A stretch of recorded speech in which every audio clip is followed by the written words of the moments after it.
Good morning everyone, कैसे हैं आप सब। My name is Shama, welcome back to my YouTube channel. आज बहुत दिनों के बाद करंट अफेयर्स की क्लास हो रही है, तो जितने भी पेंडिंग करंट अफेयर्स के इंपॉर्टेंट क्वेश्चन बन सकते थे उनको कवर करने की कोशिश की है। तो चलिए देख लेते हैं।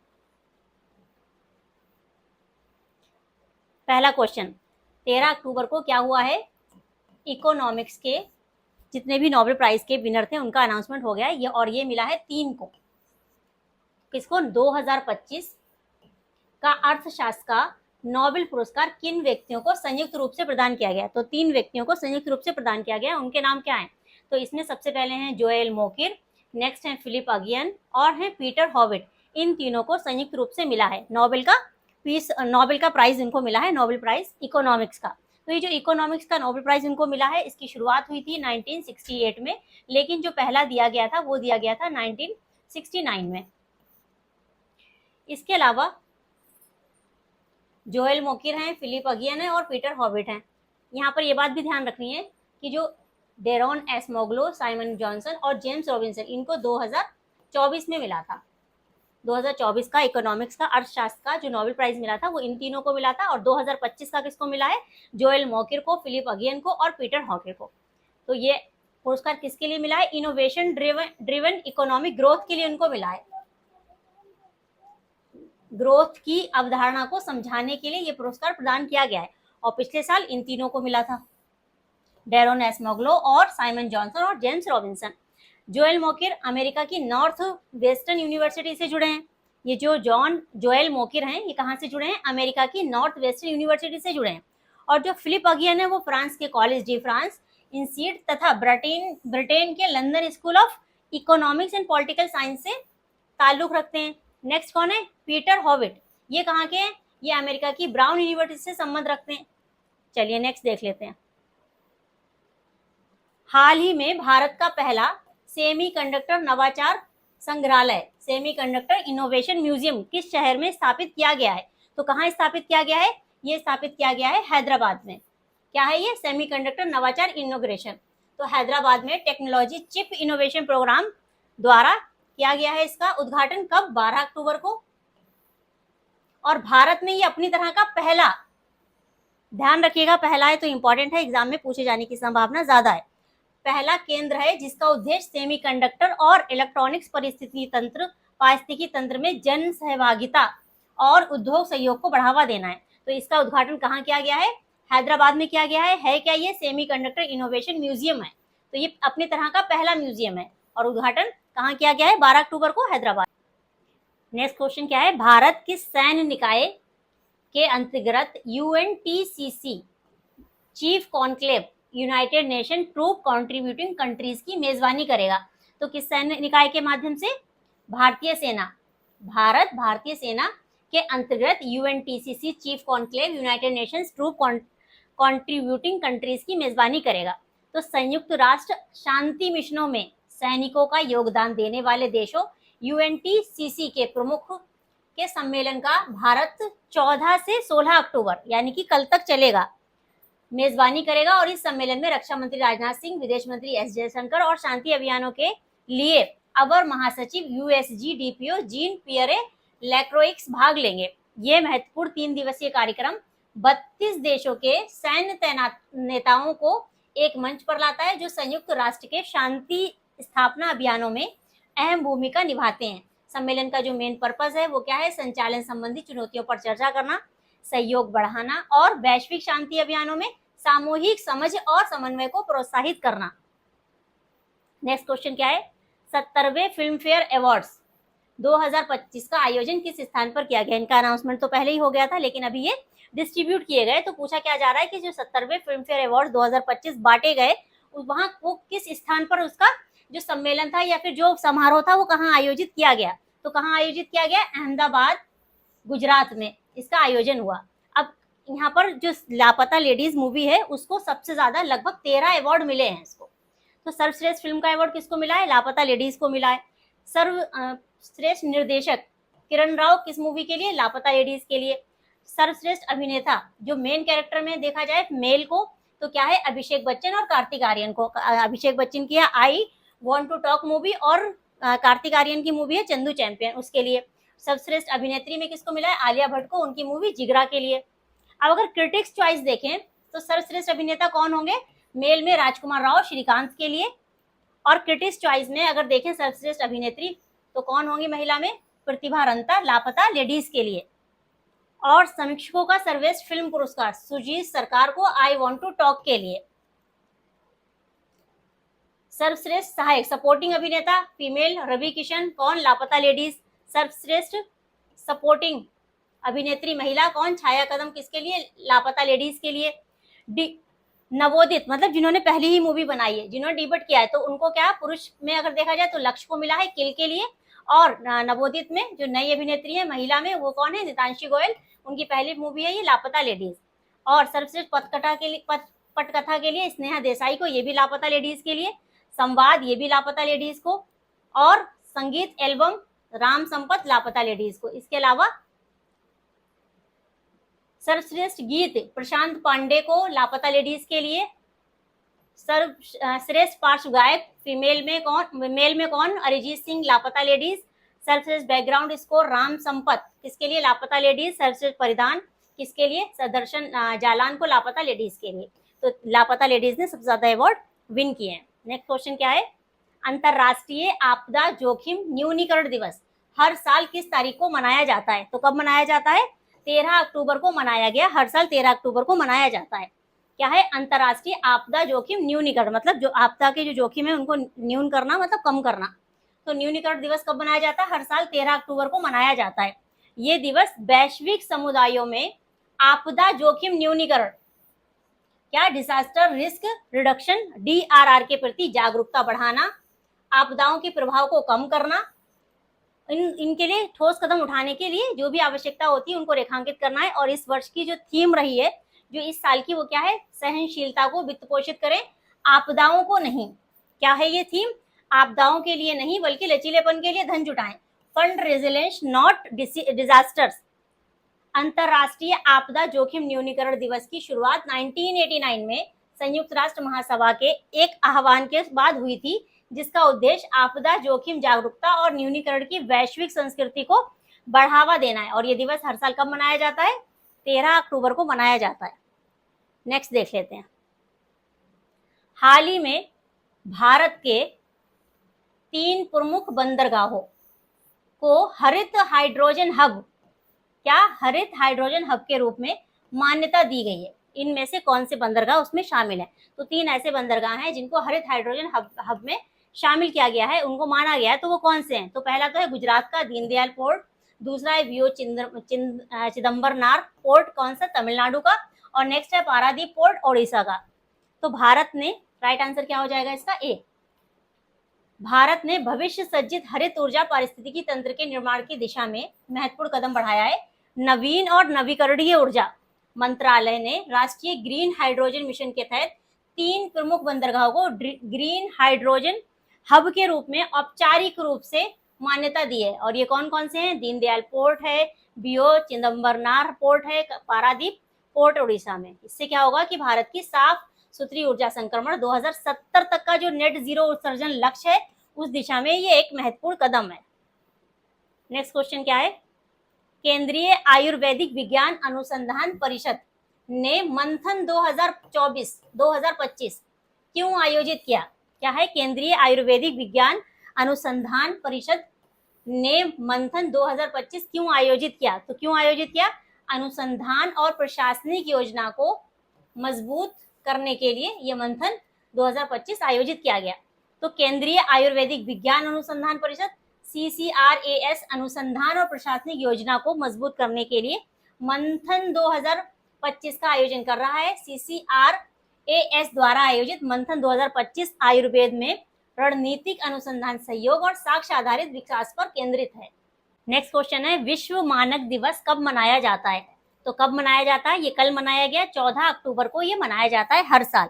मानक जैसे ISO एक मानक तय कर देता है, तो ऐसे मानक तय करना जिससे कि व्यापार को भी बढ़ावा मिले, विश्वास भी बन सके प्रोडक्ट पर, उपभोक्ताओं को भी फायदा हो, तो ये हर साल 14 अक्टूबर को मनाया जाता है। इसका उद्देश्य क्या है कि मानकों के महत्व को उजागर करना है, और ये दिवस मानक बनाने वाली संस्थाओं की भूमिका को भी उजागर करती है, और ये उपभोक्ताओं, व्यापारियों और उद्योगों को मानकों की उपयोगिता के बारे में जागरूक करता है। विश्व मानक दिवस 2025 की जो थीम है वो है बेहतर दुनिया के लिए साझा दृष्टि, मतलब सस्टेनेबल गोल को ध्यान में रखते हुए सस्टेनेबल गोल को भी प्राप्त करना। और ये दिवस की शुरुआत कब हुई थी? 1970 में हुई थी। नेक्स्ट क्वेश्चन देख लेते हैं। गुवाहाटी में हाल ही में कौन सा सत्र आयोजित किया गया? किसका सत्र आयोजित किया गया ये पूछा जा रहा है। तो किसका? 8वां CCSCH codex committee on spices and culinary herbs पे क्या किया गया है? एक सम्मेलन आयोजित किया गया है, उसी के बारे में पूछा जा रहा है। कहाँ आयोजित किया गया है? तो गुवाहाटी में आयोजित किया गया है। मसालों और पाक कला जड़ी बूटियों पर कोडेक्स समिति के 8वें सत्र का उद्घाटन किया गया। कहाँ? गुवाहाटी में असम के माननीय राज्यपाल श्री लक्ष्मण प्रसाद आचार्य ने किया, जिसमें वैश्विक खाद्य मानकों और व्यापार प्रथाओं को आकार देने में भारत की अग्रणी भूमिका की पुष्टि की गई है।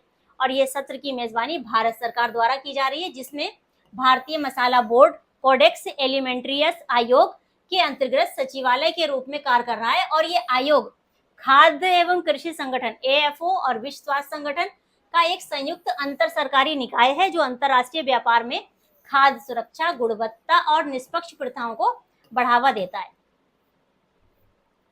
नेक्स्ट क्या है? वलसाड में RPF स्थापना दिवस परेड। RPF स्थापना दिवस परेड में केंद्रीय मंत्री अश्विनी वैष्णव जी ने कितने RPF कर्मियों को उत्कृष्ट सेवा के लिए सम्मानित किया? तो कितनों को सम्मानित किया? 41 को सम्मानित किया। केंद्रीय मंत्री अश्विनी वैष्णव ने वलसाड में आयोजित RPF स्थापना दिवस परेड में हिस्सा लिया और इस अवसर पर 41 RPF कर्मियों को उनकी उत्कृष्ट सेवा और योगदान के लिए सम्मानित किया। परेड का मुख्य उद्देश्य क्या था? कि रेलवे सुरक्षा का बल की उपलब्धियों का प्रदर्शन और कर्मचारियों को प्रोत्साहित करना इसका मेन उद्देश्य था।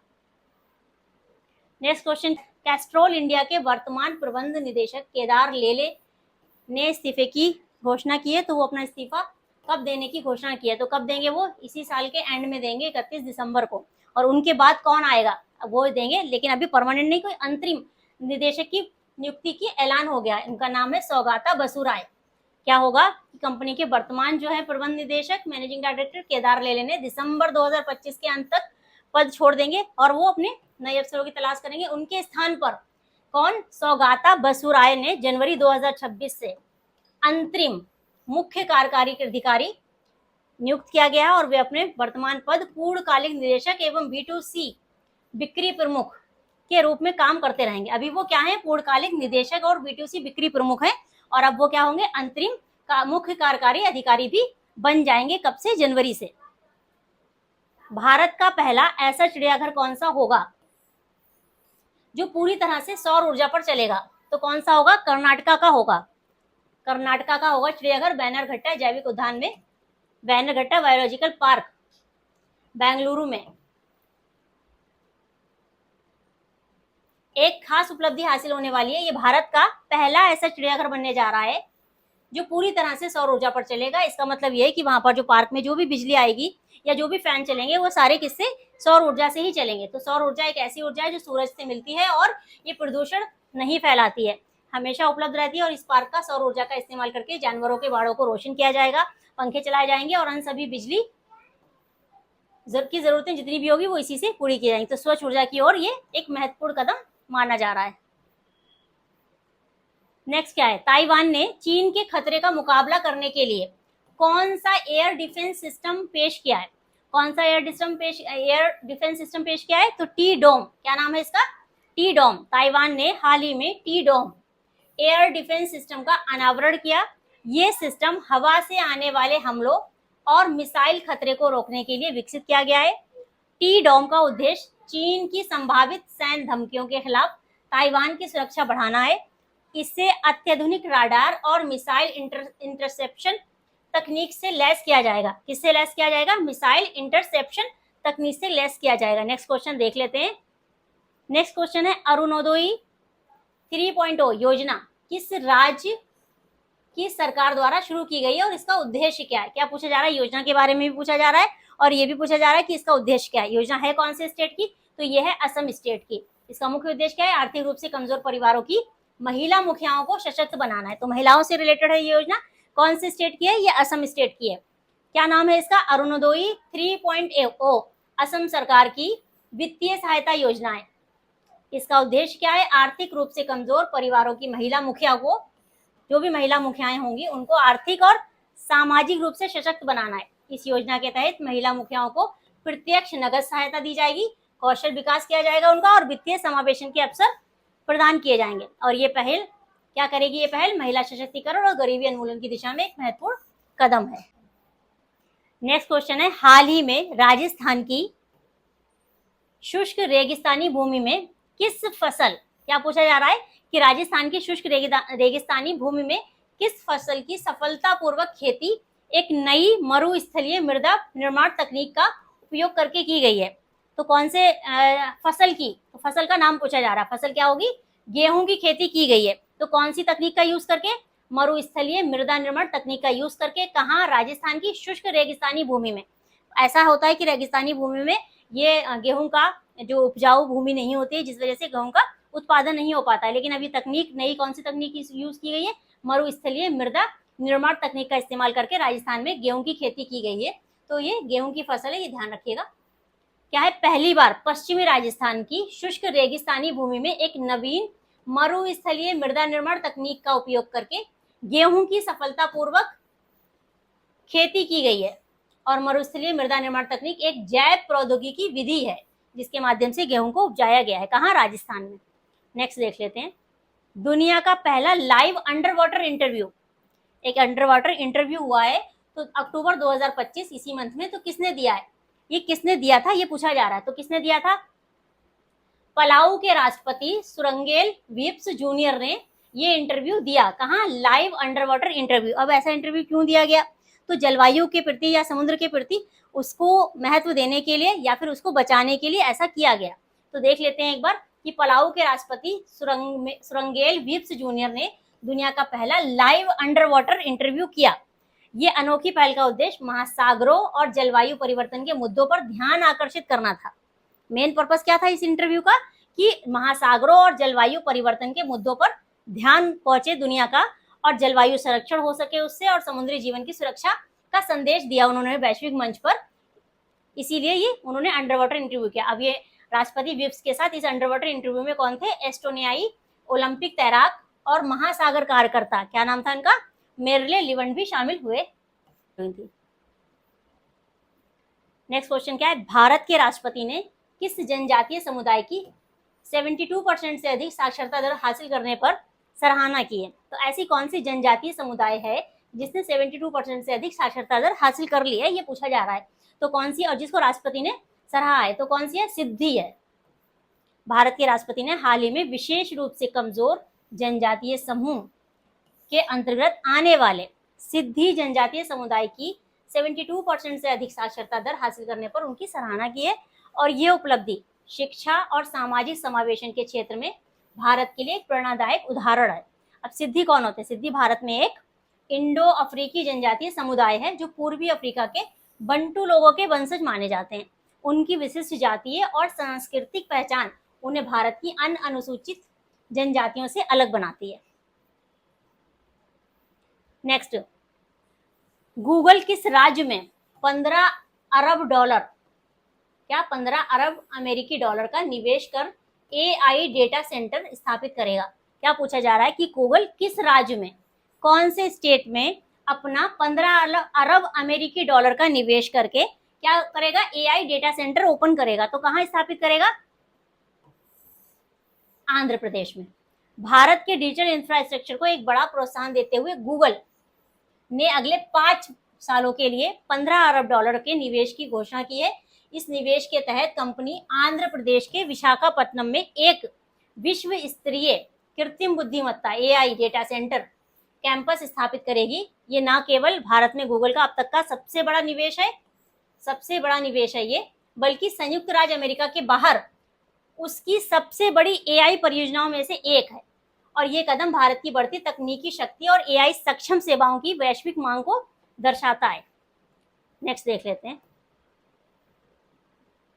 भारत ने किस नदी बेसिन से लगभग 76 गीगाबाइट जल विद्युत क्षमता को उपयोग में लाने के लिए 6.4 लाख करोड़ अरब, मतलब इतने करोड़ रुपए की योजना बनाई? क्यों बनाई है? क्या पूछा जा रहा है? कहाँ बनाई है? किस नदी के बेसिन पर बनाई है और क्यों बनाई है, दोनों ही देख लेते हैं। तो किस नदी के बेसिन पर, ब्रह्मपुत्र नदी के बेसिन पर ये बनाई है। क्या है कि भारत ने किस नदी बेसिन में लगभग 76 गीगावाट जल विद्युत क्षमता के उपयोग में लाने के लिए 6.4 लाख करोड़ की योजना बनाई है। तो क्यों बनाई है? भारत ने अपनी ऊर्जा आत्मनिर्भरता और नवीकरणीय क्षमता को बढ़ाने के उद्देश्य से लगभग 6.4 ट्रिलियन की एक महत्वाकांक्षी योजना की घोषणा की है, जिसके तहत वर्ष 2047 तक ब्रह्मपुत्र नदी बेसिन से 76 गीगावाट जल विद्युत क्षमता विकसित की जाएगी। और ये घोषणा केंद्रीय विद्युत प्राधिकरण द्वारा 13 अक्टूबर को की गई। और ऐसी ये योजना ऐसे समय में आई है जब भारत एक और तेजी से बढ़ती बिजली मांगों को पूरा करना चाहता है और दूसरी ओर जीवाश्म ईंधन पर निर्भरता घटाने की दिशा में आगे बढ़ रहा है। नेक्स्ट देख लेते हैं। ट्रंप को इजराइल की ओर से कौन सा सर्वोच्च नागरिक सम्मान दिया जाना प्रस्तावित है? अनाउंसमेंट हुई है कि ये ट्रंप को दिया जाएगा, तो कौन सा है? इजराइल प्राइज है या फिर इजराइल प्रेसिडेंशियल मेडल ऑनर? तो यही है, Israel presidential medal honour. Israel के एक महत्वपूर्ण कूटनीतिक कदम उठाते हुए अमेरिकी राष्ट्रपति डोनाल्ड ट्रंप को अपना सर्वोच्च नागरिक सम्मान इजरायली राष्ट्रपति पदक, Israeli presidential medal of honour देने की घोषणा की है। और ये सम्मान ट्रंप की गाजा युद्ध विराम में मध्यस्थता और इजरायली बंधकों की रिहाई में मदद के लिए दिया जा रहा है। नेक्स्ट क्या है? काजीरंगा की निदेशक डॉक्टर सोनाली घोष को कौन सा वैश्विक स्थिरता संरक्षण पुरस्कार प्राप्त हुआ है? तो कौन सा प्राप्त हुआ है? IUCN का कौन सा WPCA कैंटन मिलर पुरस्कार उनको मिला है।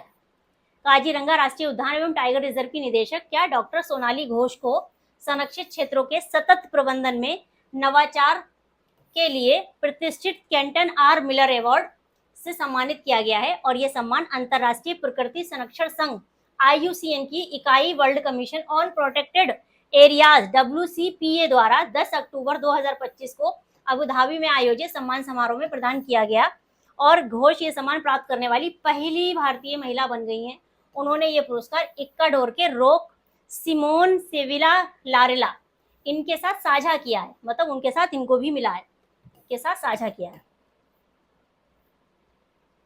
नेक्स्ट है, निम्नलिखित में से किस देश ने मां से बच्चे में HIV, सिफिलिस और हेपेटाइटिस बी के संक्रमण को रोकने में विश्व में पहली बार सफलता प्राप्त की है? ऐसा कौन सा देश है जिसने ट्रिपल एलिमिनेशन की में सफलता हासिल की है? ट्रिपल एलिमिनेशन मतलब ये जो 3 बीमारियां हैं ये माँ से बच्चे तक नहीं पहुंच पाएंगी, HIV, सिफिलिस और हेपेटाइटिस। तो कौन सा देश है ऐसा? मालदीव है ऐसा देश।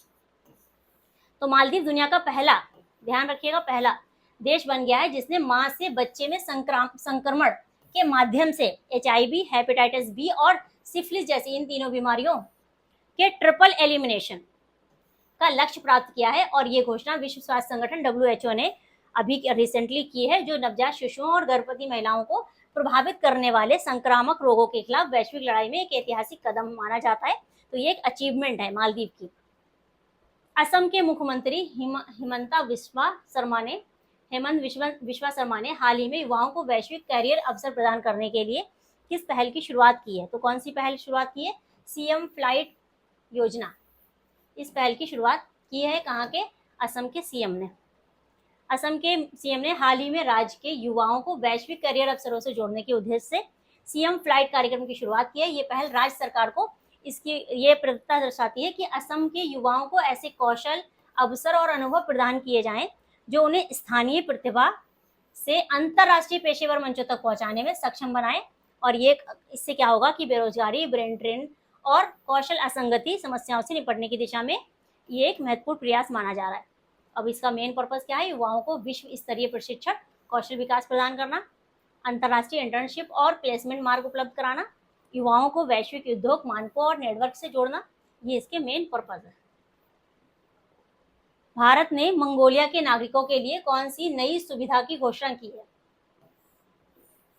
भारत ने घोषणा की है ये मंगोलिया के नागरिकों के लिए। तो क्या है? निशुल्क वीजा सुविधा, उनको वीजा मिल सकेगा, ई वीजा, और निशुल्क मिल सकेगा। मंगोलियाई राष्ट्रपति खुरेल सुख उखना ये हमारे यहाँ आए हुए 4 दिन के दौरे पर आए हुए हैं, दिल्ली में है। इस दौरान मंगलवार को, मतलब कल, हैदराबाद हाउस में प्रधानमंत्री मोदी और मंगोलिया के राष्ट्रपति के बीच द्विपक्षीय बैठक हुई, जहां दोनों देशों के बीच कई ज्ञापनों पर आदान प्रदान किया गया। और इस दौरान पीएम मोदी ने कहा कि वो मंगोलियाई राष्ट्रपति और उनके प्रतिनिधिमंडल का भारत में स्वागत करते हुए काफी उन्हें प्रसन्नता हुई। और ये ऐसा जो उनका दौरा है वो 6 साल के बाद हो रहा है कि मंगोलिया के राष्ट्रपति भारत का आना अपने आप में एक विशेष अवसर है, क्योंकि जो वहां के राष्ट्रपति हैं वो 6 साल के बाद यहाँ पर आए। Telecommunications consultant India limited TCIL को फॉर्च्यून लीडरशिप अवार्ड 2025 में किस श्रेणी में सम्मानित किया गया है?